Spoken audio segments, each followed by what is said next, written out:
एकदा म्हणलं शिवाजीराव, पृथ्वीचा तर अंत झालाच नाही, पण रामराजे तुमचा अंत व्हायच्या आत मी पाणी आणलं.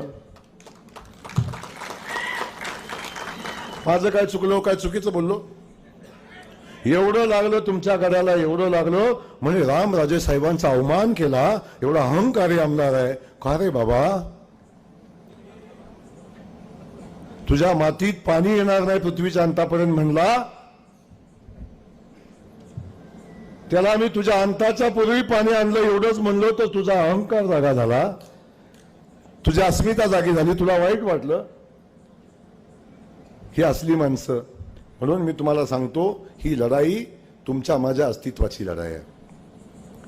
ही लढाई तुमच्या माझ्या स्वाभिमानाची आहे. ही लढाई सामान्य माणसाची लढाई आहे. एका बाजूला सामान्य माणूस आणि दुसऱ्या बाजूला हे नेते.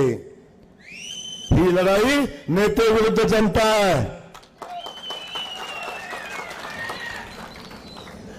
ही लढाई दुष्काळ मुक्तीच्या लढ्याची आहे. ह्या कलेडोनसह आणि कुकुडवाडसह 52 गावाच्या पाण्याची आहे. आणि या लढाईमध्ये तुमच्या सगळ्यांची साथ मला अपेक्षित आहे. कोण काय म्हणतं सोडून द्या. कोण मला परवा दिवशी कालच्या सभेत मला कोण म्हणलं, म्हणे काहीतरी म्हणला ते माजलेलं बोकड आहे आणि त्याला 20 तारखेला कापायचं आहे. माजलेला बोकडाचा वापर काय असतो माहिती आहे ना त्याला?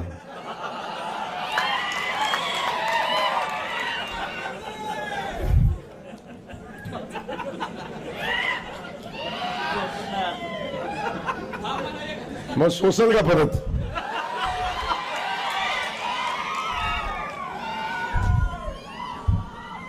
अरे तुझी अवकात किती, तू बोलतोस किती? तू ये बर, नाही तर मी येतो तुझ्या घरी. चल बर, बघू तुझा दम.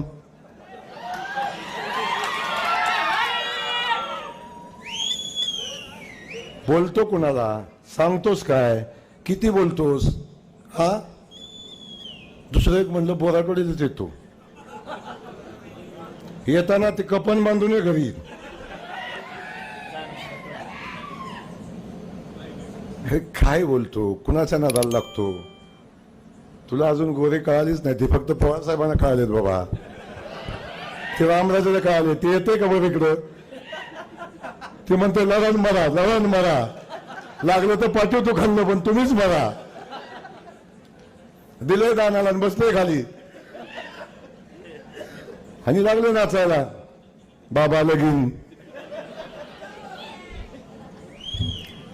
अरे काय आहे?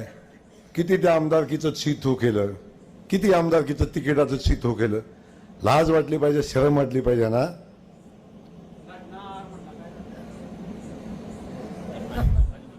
त्यामुळं बाकी सगळ्या गोष्टी बाजूला ठेवा. जाऊ द्या, हे कोण बोलत राहील, सांगत राहील, ह्या टीका टिप्पणी होत राहतील.